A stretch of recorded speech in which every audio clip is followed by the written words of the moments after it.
ನಿನ್ನೆ ಶಂಕರಪ್ಪನವ್ರು ಬಂದಿದ್ರು, ನಿಂಗೊಂದು ಕೆಲಸ ನೋಡಿದಾರಂತೆ, ಕರೆಕ್ಟಾಗಿ ಮಾಡ್ಕೊಂಡು ಹೋಗೋ. ವಾಟ್? ನಾನು ಕೆಲಸ ಮಾಡೋದಾ? ನಾನು ಸ್ವಂತ ಬಿಸ್ನೆಸ್ ಮಾಡ್ತೀನಿ. 10 ಲಕ್ಷ ಕೊಡು ನನಗೆ. ಏನೋ 10 ಲಕ್ಷನ? 10 ಲಕ್ಷ ಬಿಟ್ಟು 10 ರೂಪಾಯಿನೂ ದುಡ್ಡಿಲ್ಲ ನನ್ನ ಹತ್ರ. ನೋಡಮ್ಮ, ಈ ಕೆಲಸ ಕಾರ್ಯ ಎಲ್ಲ ಆಗಲ್ಲ ನನಗೆ. ಬೆಳಿಗ್ಗೆ 10 ಗಂಟೆಗೆ ಹೋಗು, ಸಂಜೆ 6 ಗಂಟೆಗೆ ಬಾ ಅಂತ ಮಗನೇ ಅಲ್ಲ ನಾನು. ಯಾಕೋ ಹೀಗೆ ಮಾಡ್ತೀಯೋ? ನಿನ್ ತಂಗಿ ಮದುವೆ ಆಗ್ಬೇಕು, ನಿನ್ ಮದುವೆ ಆಗ್ಬೇಕು, ಇನ್ನಾದ್ರೂ ಬದಲಾಗೋ.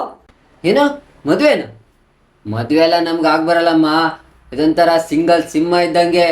ಮದುವೆ ಆದವರೆಲ್ಲ ಯಾರು ಚೆನ್ನಾಗಿದ್ದಾರೆ ಹೇಳು?